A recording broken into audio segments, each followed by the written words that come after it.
Hi, I'm Dr. Gemma, and welcome back to Cognitive, the Knitting Psychology podcast. Cheerfully and somewhat irregularly in business since 2008. Segments today may include what's on my hooks, needles, and spindles, a strategy, something I really like, put a lid on it, oh shoot, and blather. So sit back, put your feet up, pick up your knitting, crocheting, spinning, weaving, or dyeing, or any other yarny thing you're doing, and get ready to enjoy.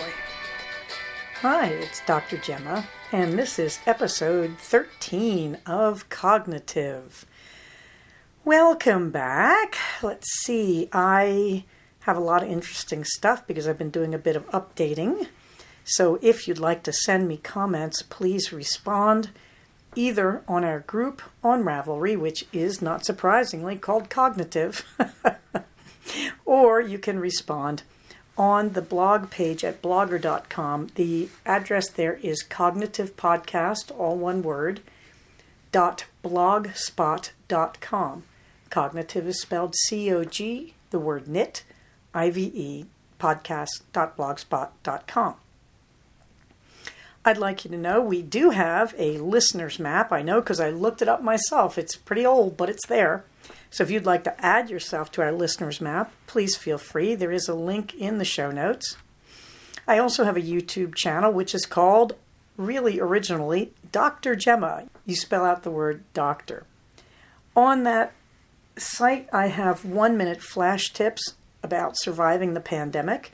And then I have some longer discussions of really the most common things I say to people in therapy. I'd like to thank the people who've taken advantage of the coffee site and bought me a coffee. I greatly appreciate it, and we'll come back to that in a second. I'd like to point out that we're not doing the Cognitive Fiber Retreat yet. If we have enough of a listenership gathered, I will be happy to do it. I will reorganize it, but I'd have to feel like I could get a crowd of 50 people together.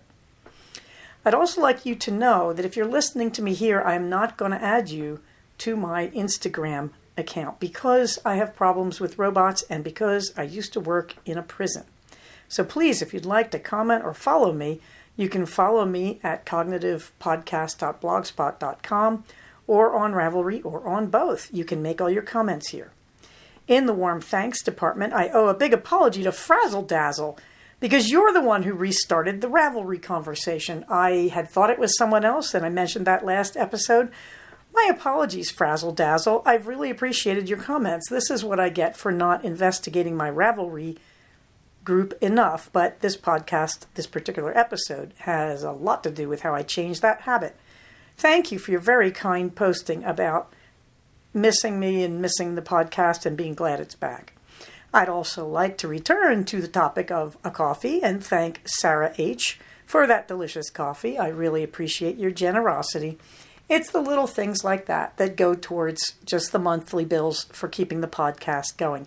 In case you're wondering, no, it's not real expensive to have this podcast. It's $20 a month, and I do appreciate the coffee donations. That's where they go. On the coffee site, they make you set up a savings goal. So I think I set a tent last year when I set it up, because it was a tent. And those of you who were following the Instagram this summer will know the tent meant a very sad fate in a windstorm. Nonetheless, that was my pavilion, and I hope someday to replace it. But your coffee donations are going towards just the monthly cost to keep the podcast on Libsyn. That was a lot of digression. You must be wondering by now what's on my hooks and needles. First of all, let me tell you that it is 9:11 p.m. on Saturday evening, January 30th. I had a really easy day today, so I'm a bit lively. So I thought I would record this, and then if I don't like it, I'll consider it just a rehearsal.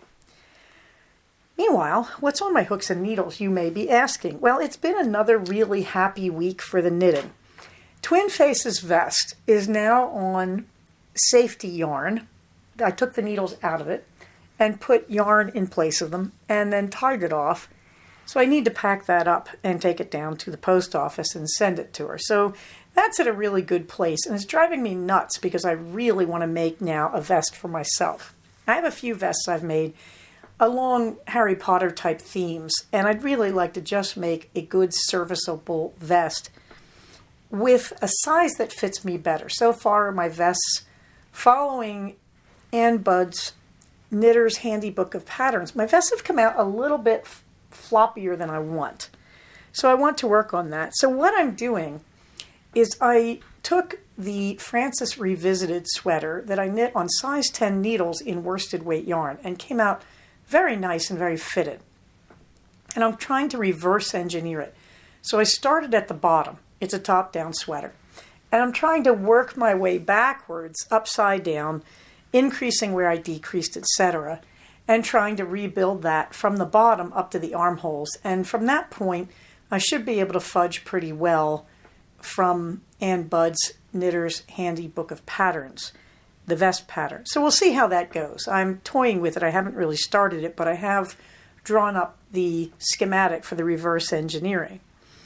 In the meantime, the 2020 socks, the Yule socks, I'm on the second sock, and I'm just 2 or 3 rows from the toe decreases. Very happy. From there, I will go on to the heels. Usually, I put in high contrast heels, but I think I'm enjoying this one so much, I may just put in the same yarn to make the heel. I do an afterthought heel. So I knit a tube, but where I want the heel, I put in 2 rows of waste yarn as a marker for where the heel will go, and it works very nicely. And thank you, Elizabeth Zimmerman, for that trick. What else? Well, I'm yearning, as I said, to start another sweater, and I'm casting over my yarn. And, oh, I forgot to mention here that I'm working on the beautiful Ohm shawl from Michelle Miller. I totally left it out of my notes here, so I will have to add that. And the Ohm shawl is, let me think, Zen Yarn Gardens yarn, I believe. But this is a kit from 2012, and I talked about it last time, how I stopped on it when I got almost to the end because I had seriously miscounted the lace at the very bottom. And then a little bit later, maybe 2 years later, I tried to restart, and I don't know what made me stop again, but I've gone back to it, and I was very concerned it had been mothed. No, there's no evidence of that. The reason was the most fragile yarn is at the bottom. It's a mohair blend, and it just tended to untwist. That's not the dyer, that's the base yarn, I would think. And so, I've just been toughing my way through it. I estimate I've got about a week left on it. What I'm doing is one 14-row repeat of that final lace edging. And that lace edging is somewhere about 30 to 35 stitches wide. So it's not really exhausting. I do one 14-row repeat a day, and that's what's keeping me from going crazy. I really have remembered a lot about lace knitting and why I liked it from doing this. It's amazing for mindfulness. I cannot think of anything else when I'm working on that lace. It just empties my mind. The other thing I've learned, Michelle, the designer, fickle knitter, Michelle Miller, kindly provided a chart as well as written out instructions. I always used to use the charts. This time around, for some reason, I'm finding the written out instructions more comfortable to work with. However, each row has to be, in my brain, worked out for its symmetry. So when I get to each new odd-numbered row, because the even-numbered rows are, of course, purlback, when I get to the odd-numbered rows, I stop and I look at it and I work out the symmetry, and that seems to help me. I have no idea why looking at the chart is not easier, because it always has been in the past. But I've been enjoying it a lot. Hopefully, the next time I talk to you, I will be just about finished the Ohm shawl. Now, I've also been talking about how do you afford more expensive yarns when you want to make a sweater and you want to buy from an indie dyer, because I'm always in this place of feeling bad for the people who can't afford yarn, but also feeling bad for the indie dyers who I don't want to be driven out of business by the current pandemic and the economic problems that are killing small businesses. So I've been spending weeks now looking for that happy middle ground, which I've always kind of known, but I think it's worth reviewing. in a podcast. We don't want to be anti-small business. We want to support our indie dyers, and they do a really unique service to our community. They come up with these yarns we'd never get elsewise. They're just spectacularly beautiful. At the same time, we don't want to be classist or ageist about our knitting. We don't want to say poor people or older people don't get to knit because they can't afford it. So we have to kind of tread this middle ground, don't we? And I really like that in the knitting community in the last few years, we've been working on the racism that was there. We've been working on the sizeism by demanding that people make their patterns in a bigger range of adult sizes. I think it's time to also bring the discussion of classism and ageism into this as well. I think all of these things should be considered. You can't solve every problem. One of the best ways to solve the problem, if you think somebody can't afford to knit, is to give them good yarn. And I'd like to keep that in the discussion. You can take the yarns you look at and say, I only have one skein of this. I was going to make a whole sweater, but I could just give this skein to a friend, or I could give them the materials for a vest or a sweater. Yes, in other words, I'm saying you can donate. And you should consider, by the way, skilled nursing facilities and geriatric facilities as a good recipient of yarn that you're not going to use. Trust me, I worked in one nonstop for months. They really appreciate it. And it's a very, very welcome donation. And also, if you decide to go over and volunteer and give of your time to teach, that's wonderful too. In the meantime, I'm talking about how do you save to make a sweater out of these really gorgeous yarns. And I've already talked about putting aside $4 or $5 here and there and buying gift cards. And I've already talked about buying a single skein and using it just to make a cowl or just something that you wear with something more plain or less expensive. And of course, I was missing the obvious. You can just put a special skein into a sweater with plainer or less expensive yarn. There are some really good sweaters that just use a special skein as a highlight. I'll put the link in the show note. One was pointed out to me, and that's the porthole sweater. My friend Carla, alias Quandum Quadrat, I believe, on Ravelry, made a magnificent porthole sweater, and I admired it, and she showed me the pattern. I have that on my queue, so that should be coming up. But the porthole is basically a solid color, but around the neck there's a yoke in a contrast pattern. And I think in the original they use a gradient for the yoke. I have a plain brown yarn set aside for mine, and then I have a special skein of Malabrigo Rios. I want to say it's in Potion. At any rate, that's a great way to use a really special yarn and liven up a sweater without blowing your entire budget. So also I'd recommend any kind of yoke sweater that you find on Ravelry. You can get some very simple yokes, get a really beautiful gradient from a hand dyer, and use that to make the Fair Isle pattern in the yoke. That you don't have to, in other words, use 3 or 4 colors against the main color. You can use the main color, and then the Fair Isle pattern can be in a gradient. So it will gradually change color as you work your way down the yoke, assuming you're doing a top-down sweater here. So this is another way that you can use a really beautiful indie dyer's yarn in a sweater that otherwise doesn't have a very high-priced yarn base. And it really will liven up a more plain sweater. So go crazy, kids. Currently, I am wearing, as I talk to you, right now I'm wearing socks that are from Rock and String yarn. I don't remember who the heel is by if you look at the picture in the show notes, but they're a beautiful stripe from Rock and String. And I'm wearing one of my homemade dresses that I made somewhere between 1991 and 1996. I always say circa 1993, I think. Never forget that when you make a homemade dress, it's going to last forever. It's wonderful. I used to have a lot of cotton dresses that I made with high waists that were rather large waisted. Intentionally, that was the style at the time. Those simply died of old age. The cotton just wore out. I wore them as sundresses in the summer. And frankly, I'm looking forward to finding some good calicos and making more of them because they still fit me and they look great. But the ones that have lasted have been made out of a fine whale corduroy. That is corduroy with a tiny rib, not a big rib.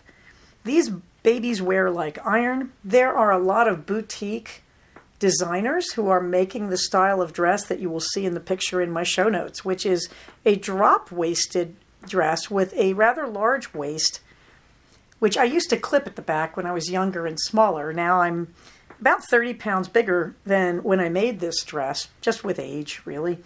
And it fits really, really well. But anyway, you can make these dresses, and they have a fairly fitted bodice, a dropped waist that is rather generous, and they're incredibly comfortable to wear. I believe my original pattern is no longer made, and it was from Simplicity, I can tell you that. And it was recommending cotton and heavy cotton, and I looked at it and said, why not fine rib corduroy? And those worked great.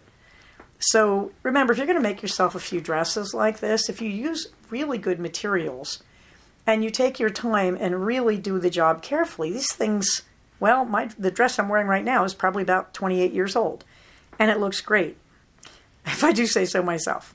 Okay, not much else is going on there in the yarny world. Let's go down to the strategy. We were working on distress tolerance using the acronym ACCEPTS, ACCEPTS. And we did the A, which is activity. Do an activity that distracts you. And that's the theme song here. ACCEPTS is about self-distraction to help you when you're distressed, because that is the single most common strategy used by humans. When we're upset, we try to distract ourselves. Turns out that's a darn good idea. So the A was for do an activity. The first C was for contribute. Do something for someone else. The second C is for compare. And again, you have to be careful who you say this to.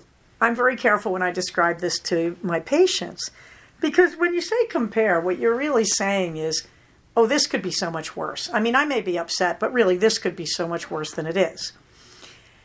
And how does that sound in the real world? Well, on days where I feel like, I have so many patients, everybody's depressed, I'm really tired, I want a vacation, blah, blah, blah. What I think about is, you know what? I'm darned lucky to have a job. That it may get a little bit tiresome to deal with all the depression that has gone with 10 months of pandemic. You know what's even more tiresome? Not even having the job, struggling to make ends meet and feed your family. Now there's a compare right there. This could be so much worse. This also has hidden in it a different strategy, which I'll get to in a few weeks, which is encourage. That what I'm really saying is, look, I got this. I mean, yeah, this is tough sometimes, but you know what? I got this. I'm really lucky to have this job, and I got this, and it's going well, and I can handle this. Okay, so there's a flip side. Compare is, hey, look, this may seem hard, but it could be a lot worse. I'm really lucky. And the flip side is, yeah, I got this. I am lucky. I've done the right thing to put myself in the right place to survive the pandemic. I've done a good job. I got this. I can handle it. So C is for compare. Remember, things may look bad, but they can be a lot worse. The other thing to look at when you're comparing is not situational, but temporal. So when I say, oh, this could be so much worse, what if I didn't have a job? I'm comparing situations. But you can also compare it in time. One of the most interesting things patients discover in therapy is they come in and they tell you all their problems. And sometimes you work with them long enough that you can say, do you remember last month this time? And they say, well, sort of, why? And you say, well, let's look at your note. And I'll read the note to them and I'll say, gosh, you had totally different problems a month ago. And that's a revelation to patients that they say, you know, you're right, that I was so worried about those things in your note, doctor, from a month ago. I was so worried, and yet now they're mostly resolved. I've discovered a whole new bunch of things to worry about, which again is a temporal comparison that you realize, well, then a month from now, all these problems will probably be solved, and I'll have moved on to other concerns. And that makes you realize a problem, is it really a problem? Or is it that you're exhausted and tired and you need to distract? You know, really, this is more of a challenge. In the world of mindfulness, if you've got a roof over your head, clothes that are keeping you warm and comfortable, food enough for the next 24 hours, and people who care about you and will help you, you don't actually have problems. In mindfulness, we would say to you, you have challenges that you must rise to. So again, you can compare incidents. This incident is bad, but it could be so much worse if this other thing were happening. But you can also compare in time. Like, this feels so bad to me, but I'll bet a month from now I won't even care about this, or I'll bet a month ago I had a whole different set of problems. That is compare. Put a lid on it. I'm giving you the recipe for my lovely egg drop soup, Italian style. This is with many thanks to my late Aunt Rose, who would bring this over every Thanksgiving when I was a child. My mother would throw this big party for all my father's side of the family. And Aunt Rose just insisted on bringing this special egg drop soup. And this annoyed the living heck out of my mother, especially since my mother was a lousy cook. So Thanksgiving dinner, let's just say my father's family were incredibly generous and good-natured about showing up every year for not so great food. But Aunt Rose, among all of them, just insisted she had to bring what I think she thought of as Sicilian egg drop soup, and for all I know it really is. Now, this is important because if you're keto, you're making bone broth a lot, I hope, because it's a great solution to getting the electrolytes you need. Because when you stop eating processed and packaged foods, you get a lot less salt and electrolyte, because that's Americans' primary source of electrolytes is packaged processed garbage. So you have to make that up. So I got really good at this with keto. And I'm going to tell you, you really want to start with a really good bone broth. Now, over the holidays, both Thanksgiving and Christmas and New Year's, we were buying grass-fed, poison-free, healthy raised chicken and ham. And it cost a fortune. And I have to tell you, I wasn't throwing those bones out. They made the best broth I have ever had. And you begin to realize this is what all the organic stuff is about, is that it's got to be healthier because there's so much more flavor. So every time we get an organic bird or an organic ham, into the Instant Pot it goes with as much water as will fit. You don't even have to spice it because you already did that when you cooked it. So you want to use a fresh broth in this, and the best is absolutely homemade. And then I will either mince broccoli or I'll tear up spinach. And you can lightly steam these, or I'll just throw them in and let them cook as it's heating up. So you put that all in together, let it heat up, and hopefully the veg will soften up a bit. And then I will take 2 eggs, scramble them in a bowl, and pour them in when this has been cooking for about 2 or 3 minutes at a really high rolling boil, because you want the egg to scramble fast. You pour the egg in, and then you stir it again with a fork as you're pouring it in, and that will make the egg scramble really well in the soup. Okay, so you really want to let this boil again to make sure all the egg is scrambled. Then you put it in a bowl and you coat it in grated Parmesan cheese. Well, that's good. But the other thing is, if you're trying to lose weight, if you're doing a keto diet, or even if you're just trying to lose weight, this is an excellent diet lunch. You can throw anything into that bowl you want. You can have leftover veggies from the dinner from the night before that didn't get eaten, or you can just cut them in fresh, whatever you want. You can put any vegetables in there you want. Carrots, you're probably going to cook them a little bit in advance. But I've had everything: zucchini, spinach, broccoli, cauliflower, leftovers from the previous night. It goes really, really well. It's a lovely, lovely quick lunch for a cold afternoon as we've been having. Yeah, if you're going to put ramen or pasta in it, that's your business. Okay, moving on to oh shoot. Well, exercise, not so much, but it's a good place to mention. Since it's that cold time of year, we crave the foods that make us gain weight because our bodies naturally want to put on a fat layer. However, many of us, yours truly included, already feel we have enough of a fat layer. So I'd want to point out something here that you should know. How do we actually make fat? Well, to make fat in your body, believe it or not, you have to stimulate insulin. And the fastest way to do it is to eat carbohydrate. When you reach a certain threshold of carbohydrate, you will have stimulated so much insulin that your body will say, hey, look at all this extra carb. Let's not digest it. Let's just store it. And it will transform it into fat and store it on your body. What does this mean? What is the takeaway here? If you don't want to gain weight, don't stimulate insulin.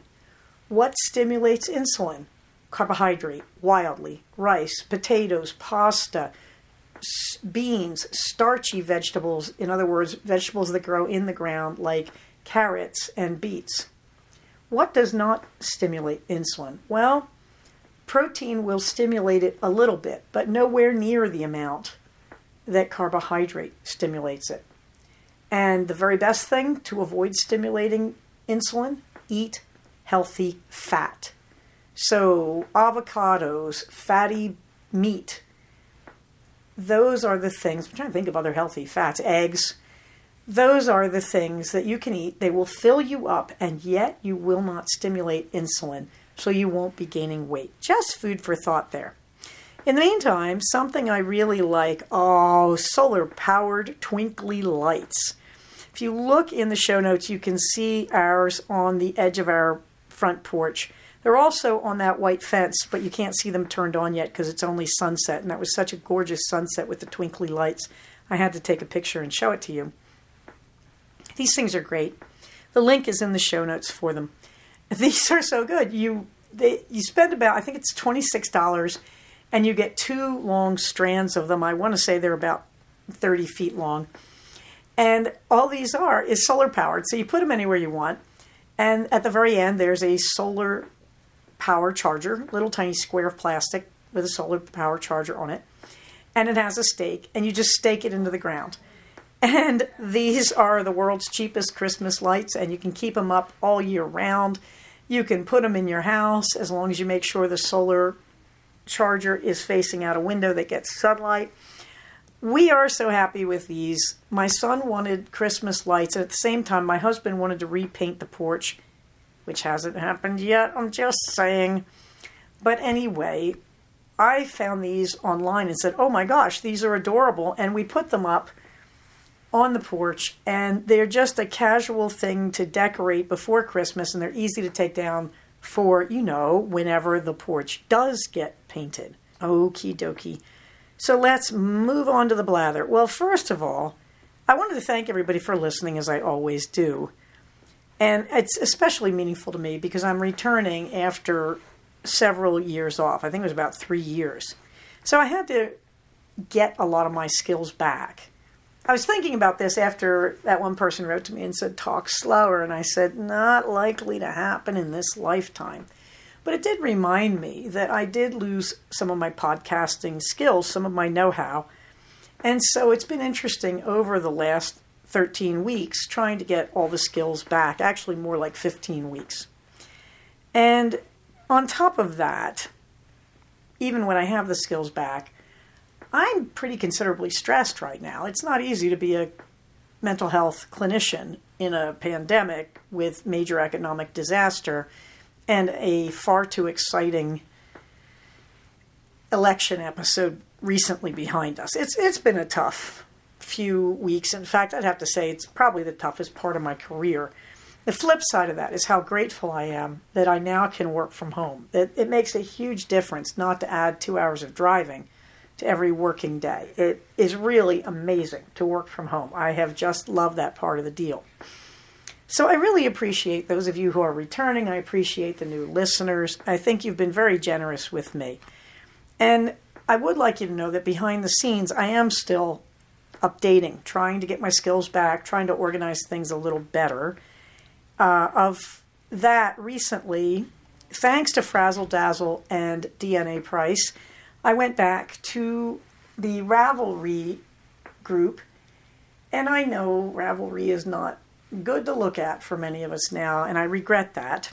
But I went back and figured out how to post the show notes on the Ravelry group so it can start up there for people who would like to talk to each other there. And you can also go to the Blogspot page, cognitivepodcast.blogspot.com, and you can respond there and converse there if the Ravelry page is too hard on you. Okay? But I did go back and post the last few episodes on Ravelry. That is, I posted the show notes. You can listen in various places. I'm on Libsyn. That's where I load the feed. And Libsyn has more destinations than it used to have. So today I added Amazon and Audible, I believe.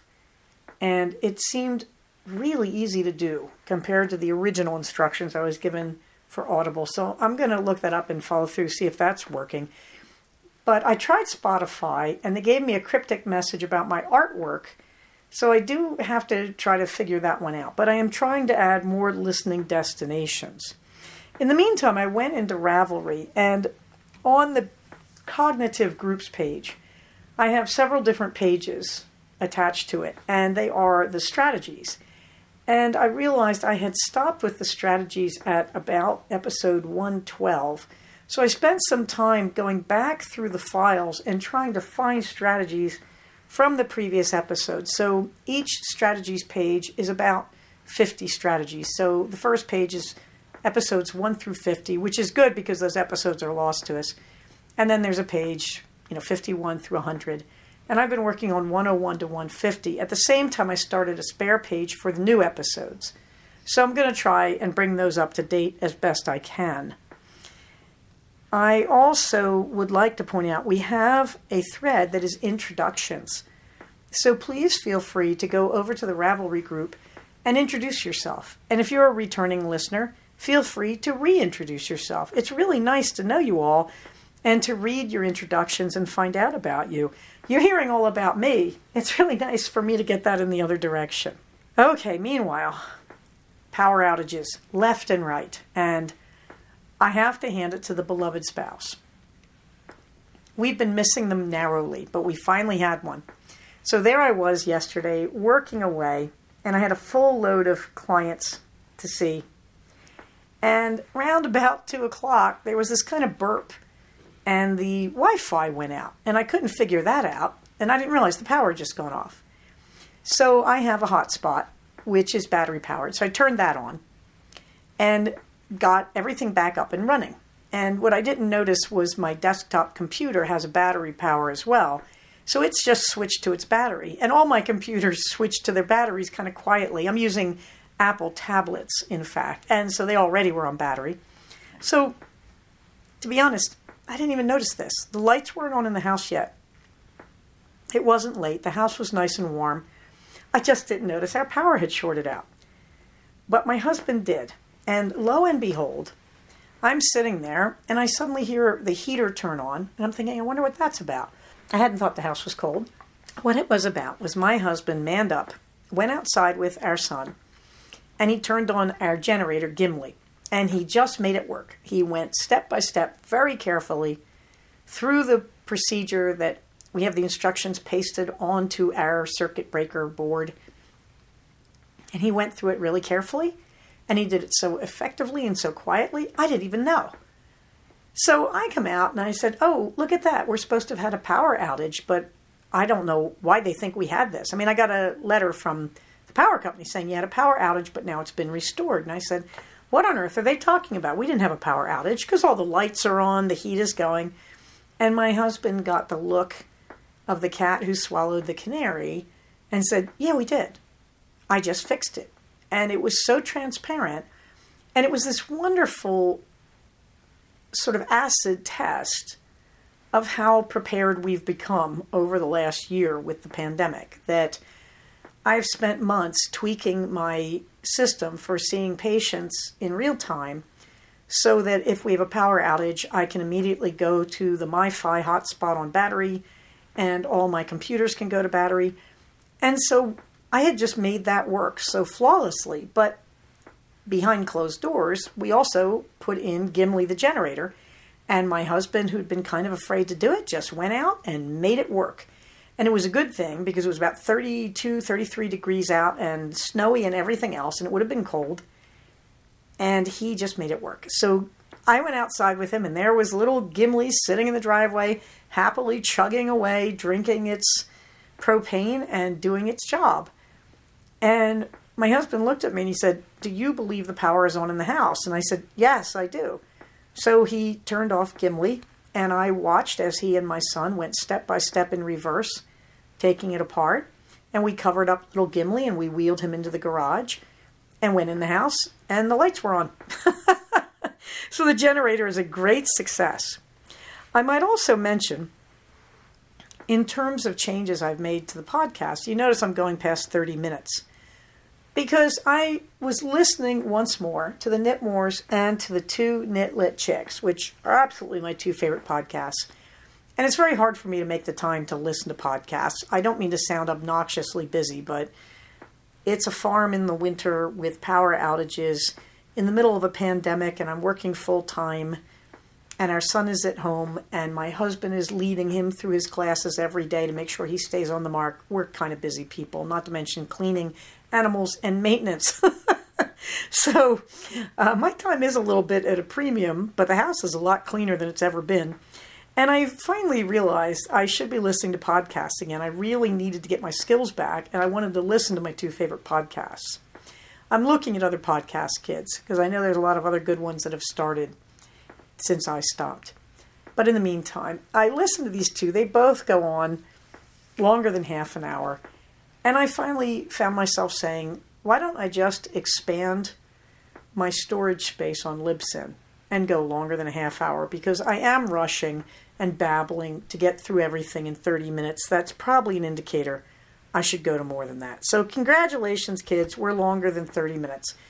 If I'm too long, hey, turn me off. It's okay. I understand that, sometimes you only need 30 minutes of my wonderful voice and my good humor and my whinging. Anyway, so we're going to longer than the 30-minute mark. It's not a realistic length of time for the stuff I'm trying to get into this podcast. So here is a brief do-over. I have just deleted a long, whingy section of how I then had a problem with Knitpicks over a tool that I tried to order from them and that they got wrong. Here's the short message. Knitpicks for yarn? Maybe in some situations. Knitpicks for tools? You gotta be kidding. So I take you back with less whinging to where I left off to tell you how I solved my problem of a missing cable needle. I went to Amazon, and the link is in the show note, and so is the picture. For $10, I got this kit that includes a tape measure, a carrying case for all the things I'm about to describe, 4 different size curved cable needles, 3 different size straight cable needles that just have like the little bend in the middle, 2 giant-sized stitch holders, a 2-ended tiny crochet hook. That is, there's 2 tiny crochet hooks joined at the middle so that you can pick up drop stitches. Let me see, 2, 4, 6, 8, 10, 11 embroidery and carpet needles. Now, these I tossed because I prefer mine to have bent ends and to be made of metal. These are made of plastic, but still. And then 2, 4, 6, 8, 10, 12, 14, 16 safety pin shaped stitch markers for crochet, and about another 12 broken C-shaped crochet stitch markers, and then a little packet of round stitch markers for different size needles, probably about a dozen of those, and then 8 different size needle tip covers. And so I got all this for $10. I'm really happy. I prefer to go to a good tool provider like Mimi's Needle Basket or Webs. I don't know what possessed me going to Knitpicks to get a cable needle. I obviously was not fully awake. But if you want to buy a $10 packet of little knitting and crocheting doodads in cheap plastic, I got your link. It's under the words cable needle on the show notes. Finally, there is a picture of Minerva. And the picture of Minerva, she's on my chair, and she's in her position that states, I own this. When Minerva wishes to show possession, she will lean her paws off the edge of something so they're hanging in midair. I notice in the chair picture we've got a 2-paw salute, that she's on the edge of the arm, and she's got both forelegs stuck well into space. What you don't see is I took this picture and then I tried to sit in the chair and she kind of gently gnawed on me. She's over the hard biting. So we're still in that good-natured battle for my study, but it's really nice to sit at home with a big cat in your lap while you talk to patients. And sometimes it's a great way to break the tension when a patient is stressed, to have this cat just walk across your lap on the patient's screen. Finally, if you really want to look, there's a beautiful picture of a snowstorm happening this past weekend. It's very hard to see the snow in this, but it's falling, but you can see our lovely cloudy gray skies. I don't know, I just wanted to send you guys a lot of pictures this weekend. So there we are. That's the happy episode 13. I'm glad to still be with you. I deeply appreciate that you've been listening through all this as I have tried to get my legs back under me, as the Brits say, and relearn how to podcast. It's been a fun journey so far. I'm sort of stunned that we're at episode 13. I can't figure out where all the time went. It just doesn't seem realistic that I started this in like November, but I guess I did. Wow. This is really great. I'm enjoying doing it again, so I hope you'll stick with me. Thanks so much for listening. Remember to wear your mask, wash your hands, social distance, and most of all, stay safe, take care of each other, and I'll talk to you next time. Bye-bye. So we have come to the end of another episode of Cognitive. Please do not use this podcast to diagnose yourself. If you think you are having a mental health problem, please contact a licensed mental health professional. Show notes for these episodes can be found at cognitivepodcast, all one word, .blogspot.com. Episodes can be found at iTunes under the name Cognitive Podcast, but also can be found posted next to the show notes on the Blogspot page. Thank you so much for listening. Everybody, stay safe, take care of each other, and I'll talk to you soon. Bye-bye.